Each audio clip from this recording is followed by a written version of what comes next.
That's a very nice intro. Thank you. So we have an audience full of entrepreneurs and people who want to be entrepreneurs, I think. It's safe to say that at least 70 or 80 of you are from Draper University, so you definitely want to be entrepreneurs and you're already starting that journey.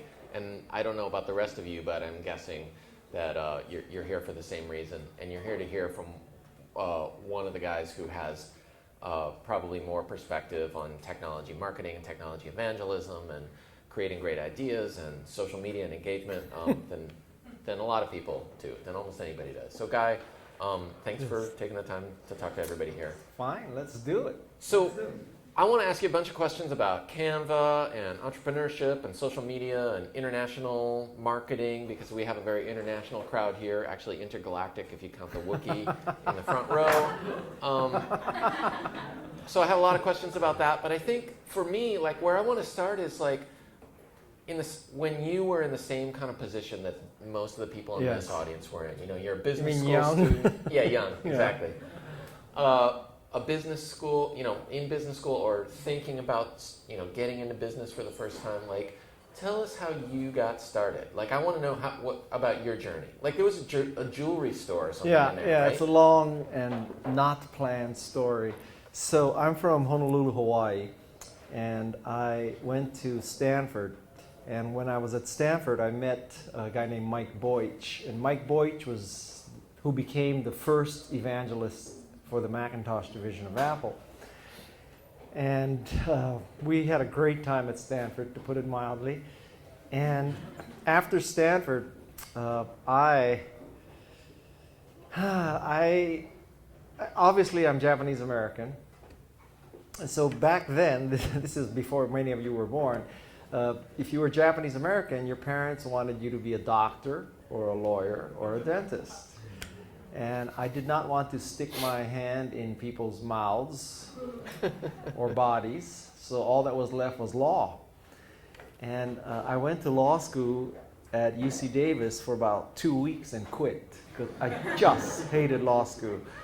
And I actually viewed that as a confirmation of my inherent intelligence, because most people practice law for 20 years before they figure out they're miserable. And I did it in 20 days. So already an early adopter. That's right. So after that, believe it or not, I returned to Hawaii. It was now mid-year, right? And then the following year, I returned to Los Angeles to go to UCLA for an MBA. And while I was getting my MBA, it was a 4-day-a-week curriculum there. I started working for a jewelry manufacturer in downtown LA, literally counting diamonds. And when all my colleagues from the MBA program were going to investment banks and consulting firms, I went to a family-owned small jewelry manufacturer in downtown LA. And that was one of the best experiences of my life, because I learned how to truly sell. The jewelry business is a very, very hand-to-hand combat selling business. And after that, I stayed in connection with Mike Boych, and he was at Apple, and you know, he snuck me into the Macintosh division one day, and he showed me Macintosh. And back then, you know, if you had an Apple II, and you were lucky if you had, you know, 80 columns as opposed to, I don't know how many columns. 40. I 40, remember buying an okay. 80 column card so I could go, Yeah, so that was a big deal. Like all of you looking like, what the hell are you talking about? Anyway, so when I first saw Mac Paint or Mac Write, i.e. WYSIWYG, you know, mouse-based, all this kind of stuff, it was as if the clouds parted and the angels started to sing. It was a religious experience. And so I decided I wanted to get into high tech, and eventually I went to work for Apple as a software evangelist, and I stayed there 4 years. And then I left to start a Macintosh software company. And I did that for a while. Then eventually I returned to Apple as Apple's chief evangelist and Apple fellow. And then I left that to start an investment bank, a boutique investment bank called Garage.com. And now I'm chief evangelist of Canva. And Canva is in the business of democratizing design, just like Apple's in the business of democratizing computers. And I'm on the board of trustees of Wikimedia, which is the organization that runs Wikipedia. And I am an executive fellow at Haas, School of Business at Berkeley. And last but not least, I'm a Mercedes-Benz brand ambassador. So I'm a busy boy. I have two of my children here with me tonight. I dragged them. Can you just check to see that we're properly framed here? Yeah. All right. Okay. Okay. We're streaming live. We're streaming on a bunch live, of services. Facebook over there and Periscope and Draper University's thing, and I think they're recording us for posterity at Draper as well. But before we really, how many of you are not from the United States? Wow. Yeah. Wow. That's most of the audience. That's impressive. Yeah. That's impressive. So, one more thing before I let you continue. Please. So I want to tell you that on behalf of all of America, I want to apologize for Donald Trump.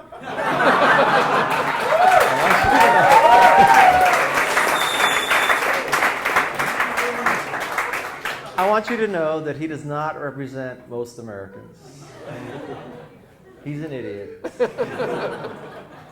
And if he gets elected president, which would truly mean that orange is the new black, it'll be a bad world. So just, take him with a truckload of salt, okay? I apologize for him. All right, now we can begin. I'm glad you said that.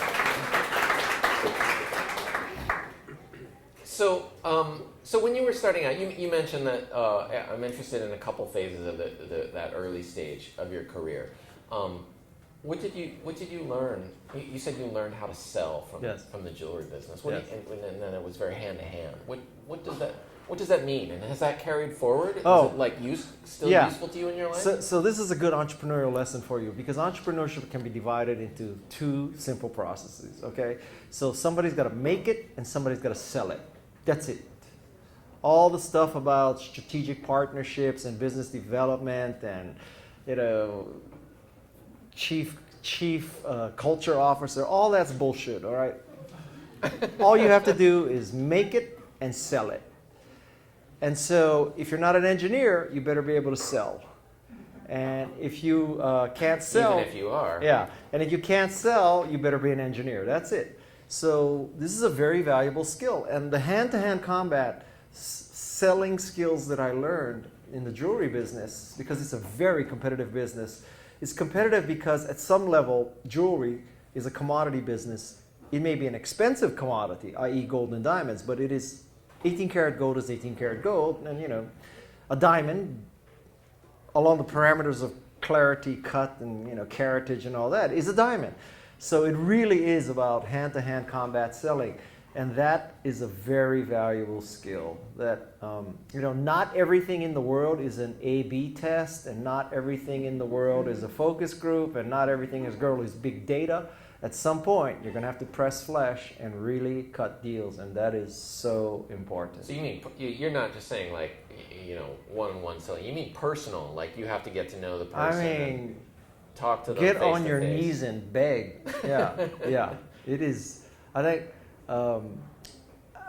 there's a tendency to believe that everything is about big data, and Google runs this thing where they make the underlining blue or they make the underlining red, and they see which has better results, and that's what selling is like, and it's really not true. It is hand-to-hand combat.